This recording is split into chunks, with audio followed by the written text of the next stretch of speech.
الحمد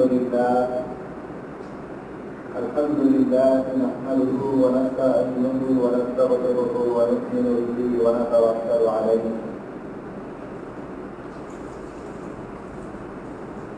ونعوذ بالله من شرور أنفسنا ومن سيئات أعمالنا من يهده الله فلا مضل له ومن يضلل فلا هادي له ونشهد أن لا إله إلا الله وحده لا شريك له ونشهد أن سيدنا ومولانا محمدا عبده ورسوله صلى الله عليه وعلى آله وأصحابه وبارك وسلم. أما بعد فأعوذ بالله من الشيطان الرجيم. بسم الله الرحمن الرحيم.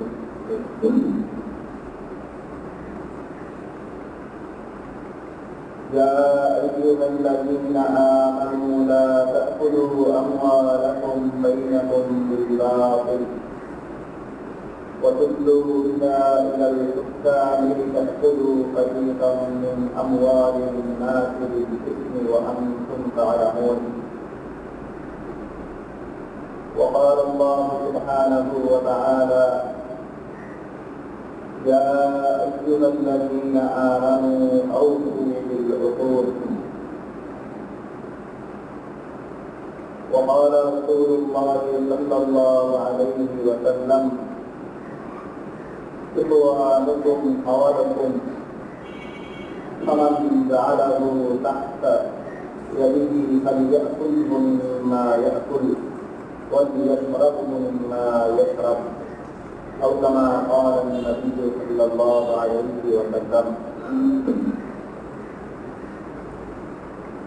اللهم صل على محمد وعلى آل محمد كما صليت على إبراهيم وعلى آل إبراهيم إنك حميد مجيد. اللهم بارك على محمد وعلى آل محمد كما باركت على إبراهيم وعلى آل إبراهيم إنك حميد مجيد. سبحانك لا علم لنا إلا ما علمتنا إنك أنت العليم الحكيم.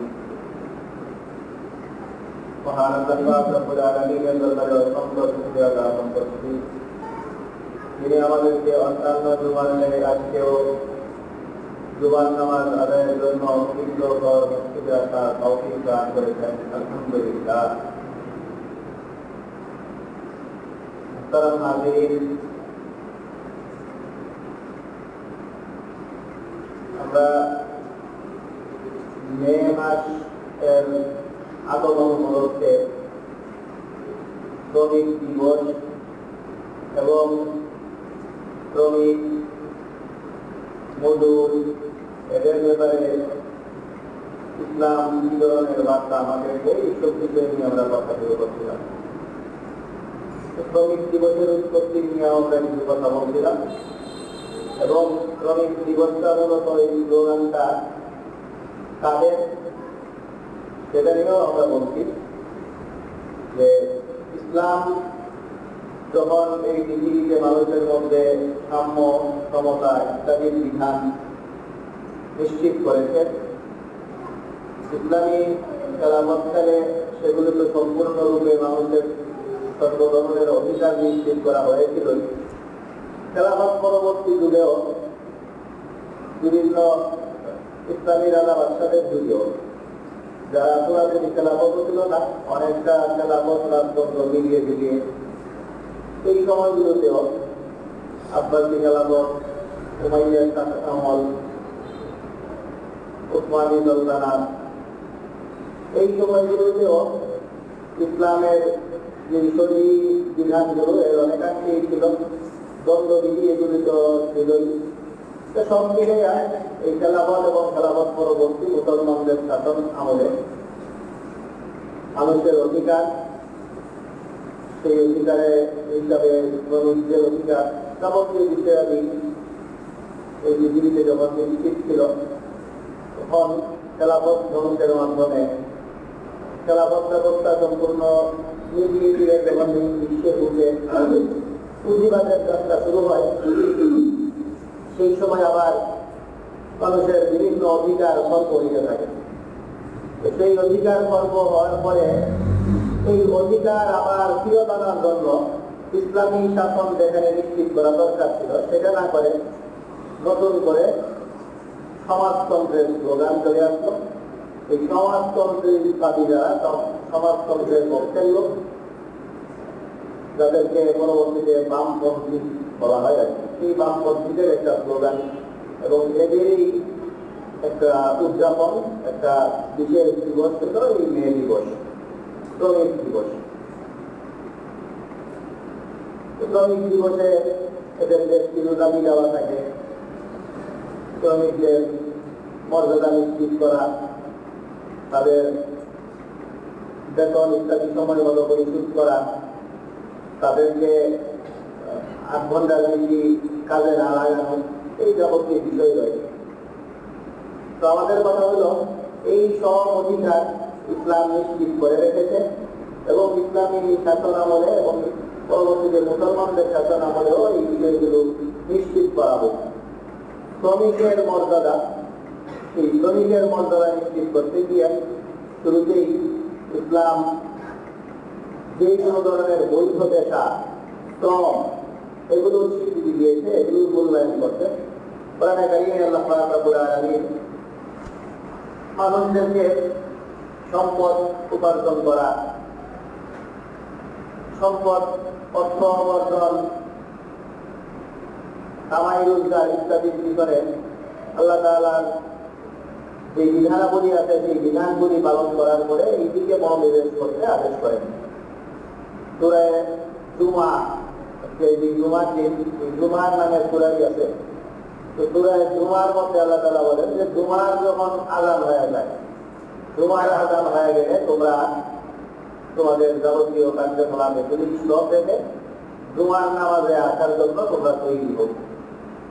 ইযা নুদিয়া লিস-সালাতি মিন ইয়াউমিল জুমআতি, যখন জুমার দিন নামাজের জন্য আযান দেওয়া হয়, তখন ফাসআউ ইলা যিকরিল্লাহি ওয়া যারুল বাই'a, তখন তোমরা তোমাদের ব্যবসা বাণিজ্য ইত্যাদি বুঝিয়ে আল্লাহ তাআলার যে বিধান, সেই জুমার নামাজ, সেটা আদায়ের জন্য তোমরা প্রস্তুতি নিতে থাকো। এরপরে পরবর্তী আয়াতে আল্লাহ তাআলা বলেন, এটা এই ধরনের কাজ করাটা এটাই সবচেয়ে উত্তম কাজ। এটা বলেন যালিকুম খায়রুল লাকুম ইন কুনতুম তা'লামুন, তোমাদের জন্য এই কর্মপন্থা অবলম্বন করা এটাই তোমাদের জন্য সবচেয়ে ভালো। তোমরা যদি বুঝো তাহলে তো ভালো। ফাইদা কুদিয়াতিস সালাতু ফান্তাশিরু ফিল আরদ, যখন তোমাদের নামাজ শেষ হয়ে যায়, ফান্তাশিরু ফিল আরদি ওয়াবতাগু মিন ফাদলিল্লাহ, তখন তোমরা জমিনে ছড়িয়ে পড়ো এবং আল্লাহ তাআলা তোমাদের জন্য যে রিজিকের ব্যবস্থা করতেন সেগুলি অন্বেষণে তোমরা মত হও, সেগুলো তোমরা করতে থাকো। তারপরে এই অর্থাৎ আল্লাহ তাআলা যে বিধানগুলি আছে, সেই বিধানাবলীর পরে আল্লাহ তাআলা এই নির্দিষ্ট আল্লাহর হকগুলি দেওয়ার পরে বাকি সময়টুকু কামাই রোজগার ইত্যাদির প্রতি আল্লাহ তাআলা উৎসাহিত করেন। এছাড়াও কুলু মিন তাইয়্যিবাতি মা রাযাকনাকুম, রিজিক অন্বেষণ করতে গিয়া যেটা কুলু মিনাত তাইয়্যিবাতি হালালান তাইয়্যিবা, তোমরা হালাল রিজিক, ভালো রিজিক, সেগুলো তোমরা অন্বেষণ করো, এই এর প্রতি আল্লাহ তাআলা মানুষদেরকে আদেশ করেন। এবং এই আদেশ করার পাশাপাশি আল্লাহ তাআলা মানুষ যেন কর্ম করে অন্যের উপরে নির্ভরশীল না হয়, সেই জন্য আল্লাহ পাক রব্বুল আলামিন বিভিন্ন জায়গায় ওয়াক্কালুনা আলা মাওলাহুম আইনা মা ইউওয়াজ্জিহু লা ইয়াতি বিখাইর, অন্য কারো প্রতি নির্ভরশীল হয়ে পড়া, অন্য কারো উপরে নির্ভর করে জীবন চালনা করা, এগুলোকে আল্লাহ তাআলা খুব নেগেটিভ বা উপস্থাপন করেন। এবং নিজের কাজ নিজে, আপনারা ছোটবেলায় এমন আছে কিনা জানি না, শিক্ষায় যে ধরনের সংস্কার সময়ে সময়ে হয়, যা তা বুঝাই দেয় শিক্ষা দিতে পারে, ছোট সময়ে যারা মাদ্রাসা লাইনে না পড়তেন, স্কুলেও যারা পড়তেন, তারাও এইসব গল্প করতেন। নদীর শিক্ষা, ওই কাঠুরি জঙ্গলে গিয়া কাঠ কাটার জন্য ভিক্ষা না কইরা কাঠ কাটতে আদেশ করতেন, কাঠ খাইতে তোমরা উপার্জন করো, তারপরে মানুষের উপর নির্ভরশীল হয় না। এই ধরনের হাদিস তো আছেই, এগুলো এত বেশি প্রচলিত যে গল্প আকারে এগুলি বিভিন্ন আমাদের পাঠ্যপুস্তক চলছে। এখন আছে কিনা আল্লাহ জানে, চমৎকার হয় নদীর হাদিস বিদায় লালদের বাসন এগুলি স্মরণের জন্য অনেক ফায়দা করছে। পরবর্তীতে আমাদের ব্যক্তিতে অনেক কিছু আবার ঠিক করেছিল।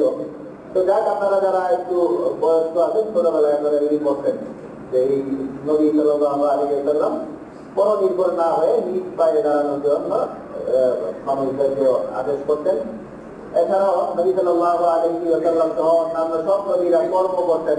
কর্ম মানে কি, একদম ধৈর্যের পরীক্ষা দেওয়ার জন্য ট্রেনিং হিসেবে ছাগল চড়ানো, এটাকে পর্যন্ত সব নবীদেরকে আল্লাহ তাআলা করাইতেন। হাদিসের সাথে নবী সাল্লাল্লাহু আলাইহি ওয়াসাল্লাম বলেন, মা মিন নাবিয়্যিন ইল্লা ক্বাদ রাআল গানাম, যত নবীগণ আছে এদের প্রত্যেকেই আল্লাহ তাআলা ছাগলের সাথে কিছুদিন পর্যন্ত উঠা বসা করাইছেন। ছাগল রাখার যে দায়িত্ব, সেই দায়িত্ব পালন করার জন্য আল্লাহ তাআলা পাঠিয়েছেন।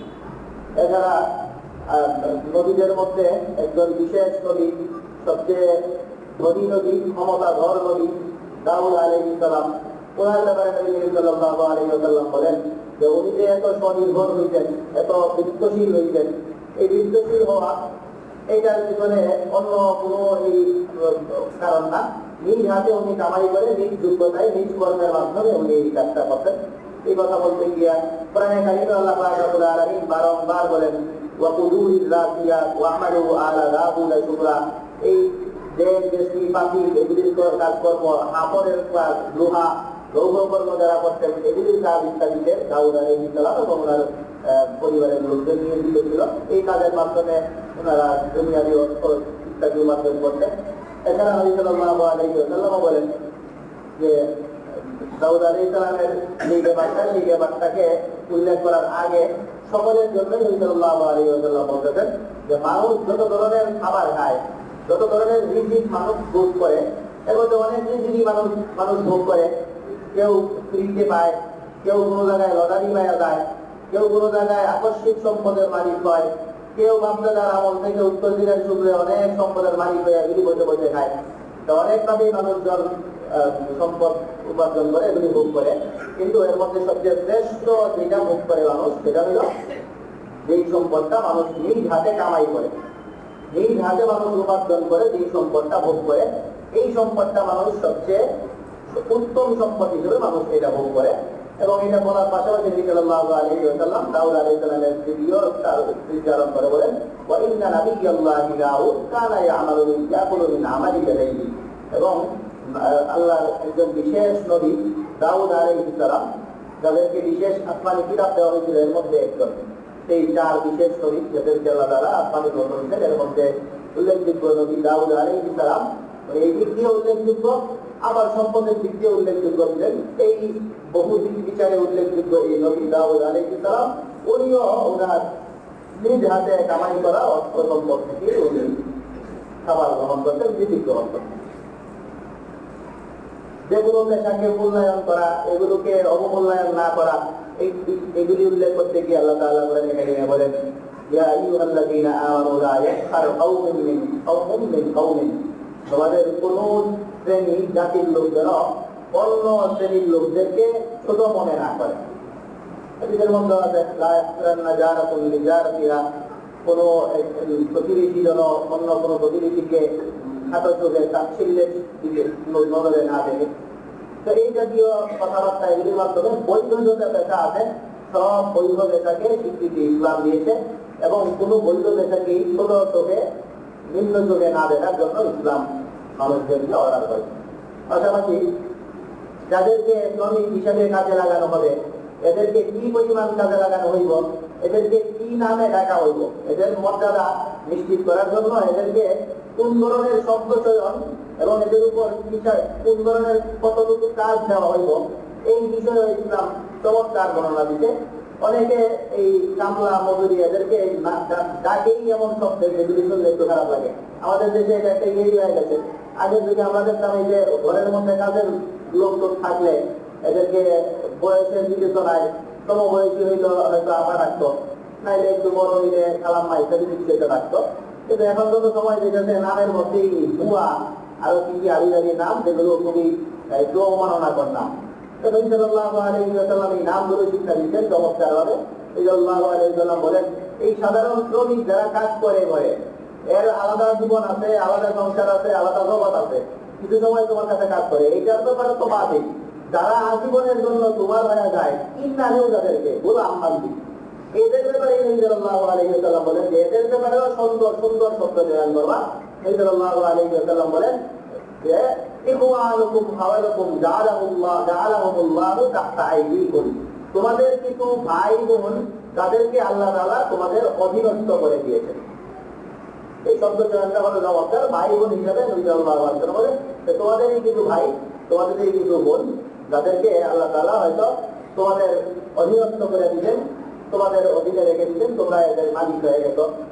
তো যারা তোমাদের ভাই বোন যেহেতু করে, তারা তাদেরকে তোমরা ফালিয়াকুল মিম্মা ইয়াকুল ওয়ালিয়াশরাবু মিম্মা ইয়াশরাব ওয়ালিয়ালবাসু মিম্মা ইয়ালবাস। সুতরাং এরা যেহেতু তোমাদের ভাই বোন, তোমাদেরকে আল্লাহ তাআলা কিছু তোমাদের ভাই বোনদেরকে তোমাদের অধীনস্থ করে দিচ্ছেন, এই কারণে এরা তোমরা যা কিছু খাও এগুলোর জন্য এরা খায়, আর তোমরা যা পান করো এগুলির জন্য এরা পান করে, তোমরা যা পরিধান করো এগুলির জন্য এরা পরিধান করে। এদের জন্য নিম্নমানের খাবার রেডি করা, এই কিছু একদম বাজে পানি টানি ইত্যাদি বা খাবার সরবরাহ করা এবং বাজে কাপড়ের ব্যবস্থা করা, এই ধরনের কোনো আচরণ তোমরা করবে না। এরা তোমাদের ভাই বোন, আল্লাহ তাআলা তোমাদের অধীনস্থ করে দিচ্ছেন, তোমরা যা যা খাও যা করো এদেরকে এগুলি খাওয়াই বা পড়ে। এছাড়া নবী সাল্লাল্লাহু আলাইহি ওয়াসাল্লাম বলেন যে যাদেরকে গোলাম বান্দি বুঝে, যাদেরকে কিনা নিত মানুষজন, যাদের মালিক হয়ে নিত, এদের জন্য নবী সাল্লাল্লাহু আলাইহি ওয়াসাল্লাম বলেন লা তাকুলু ইবাদাল্লাহ বা লা তাকুলু ইবাদি, তোমরা এটা বলো না যে এরা আমার বান্দা। গোলাম বান্দি বলে আমরা এই বান্দি বলতে গিয়া এই গোলাম বান্দি বান্দা এই শব্দগুলি বলতো, যে তোমরা এদেরকে বান্দা বান্দা এই ধরনের শব্দ দেখতো না। সব মানুষই ইবাদুল্লাহ, আল্লাহর বান্দা। তোমরা এদেরকে তোমাদের অধীনস্থ করে দেওয়া হয়েছে, তোমাদের অধীনে থাকা কিছু মানুষ, এই ধরনের অন্য কোনো শব্দ চয়ন করা, কিন্তু এই বান্দা কান্দা এই ধরনের শব্দ এগুলি তোমরা চয়ন করো না। এই শব্দ চয়ন ইত্যাদির ব্যাপারেও সতর্কতা অবলম্বন করা। ইসলাম এদেরকে এই কাজের মানুষদেরকে কামলা মজুরি বুয়া এই ধরনের শব্দ যেগুলি শুনলে ভালো না লাগে, এই লোকদের এই ধরনের শব্দ চয়ন ইত্যাদি যেন না করে, সেই জন্য ইসলাম এই শিক্ষাও দিয়েছে। তো এইভাবে শ্রমিকদের অধিকার ইত্যাদি ইসলাম নিশ্চিত করছে এবং পাশাপাশি শ্রমিকদেরকে যে কাজকর্ম দেওয়া হইব, কি ধরনের কাজ, এই যে অনেকেই কয় ঘন্টা কাজ করাইবো, কি কাজ করাইবো এগুলো। তো ইসলামের কথা হলো ওই ঘন্টা যদি 8 ঘন্টা ঠিক করে দেয়, এই 8 ঘন্টায় হয়তো সে এই 8 ঘন্টার জন্য করে আমি পাইছি, এবার যা করা লাগে শ্বাস ফলাইতে দিব না 8 ঘন্টা, এটাও তো করতে পারে। এই জন্য ঘন্টা ঠিক করা এগুলোর পিছনে ইসলাম দেয় না। ইসলামের কথা হলো সৌজন্যতার মধ্য দিয়ে স্বাভাবিকভাবে যে কাজটুকু সে করতে পারে এই কাজটুকু সে করাইবা। লা ইউকাল্লিফুল্লাহু নাফসান ইল্লা উসআহা। ইসলাম বলে দিয়েছে যে তোমরা তাদের কাউকে তাদের সাধ্যের বাহিরে কোনো কিছু চাপায়া দিবা না। আল্লাহ তাআলা সাধ্যের বাহিরে কোনো কিছু চাপায়া দেওয়া এটা আল্লাহ তাআলা পছন্দ করেন না। আল্লাহ তাআলা নিজেও বান্দাদের উপরে এই সাধ্যের থেকে কোনো কাজ চাপায়া দেন না। ইসলাম অনেক কাজ সহজ করেছে, বিকল্প রাস্তা রেখেছে। নামাজ পড়তে না পারলে এই এত স্টেপ এইভাবে করো, ওইভাবে করো, রোজা রাখতে না পারলে পরে রাখো, এগুলো কিছু করতে না পারলে বিদ্যা দেও, বিকল্প পন্থা প্রচুর আছে ইসলাম। তো আল্লাহ তাআলা এইভাবে সাংঘাতিক কাউকে কিছু চাপান না, তোমরাও কারোর উপরে সাধ্যের বাহিরে কিছু চাপাইবা না, পারবে না, কষ্ট হবে এমন কিছু চাপাইবা না।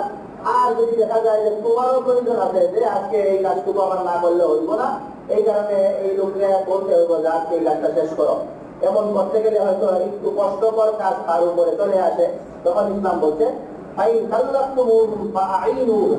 তোমরা যদি সাধ্যের বাহিরে একটু বেশি কাজ শ্রমিকদেরকে দিয়ে দাও, তাহলে বেশি কাজ ব্যতীত এই কারণে তাকে তুমি কাজে সহায়তা করো, শ্রমিকের কাজে তুমিও সহায়তা করো, দুজনে মিলে করো, যেন এই লোকের কষ্টটা কম হয়।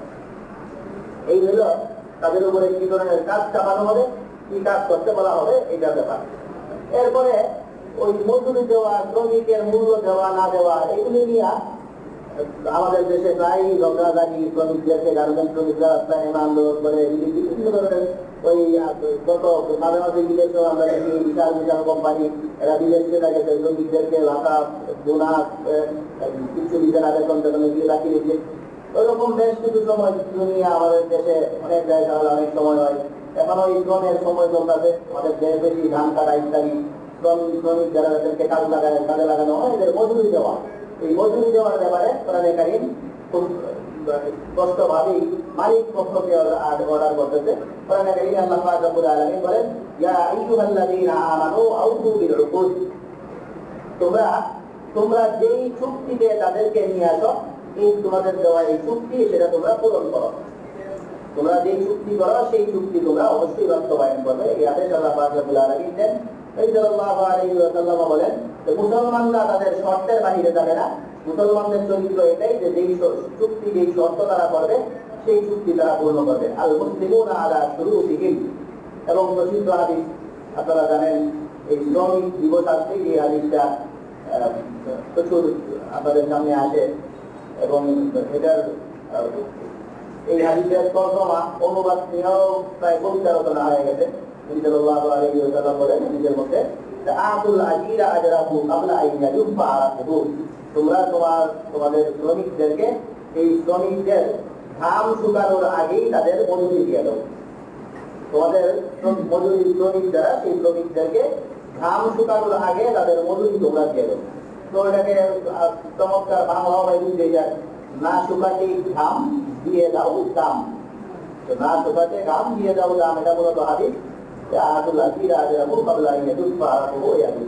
এছাড়াও হাদিস ছাড়া হাদিসের যে বড় বিষয় হাদিসের মুক্তি, মানে যেগুলি আল্লাহ তাআলার বক্তব্য, কোরআনে কারীমে নাই, আল্লাহ তাআলার বক্তব্য যেগুলির মূল্য হাদিসের চেয়ে বেশি। এবং হাদিসের মুক্তিতে আছে আল্লাহ তাআলা নিজেই বলেন যে সালাসাতুন আনা হাসবুহুম ইয়াউমাল কিয়ামাহ, তিন পার্টি আছে, যেই তিন পার্টির বিরুদ্ধে স্বয়ং আমি আল্লাহ তাআলা কিয়ামতের বিরুদ্ধে দাঁড়াবো। এই তিনটা পার্টির বিরুদ্ধে আমি দাঁড়াবো, আল্লাহ তাআলা বলেন সালাসাতুন আনা হাসবুহুম।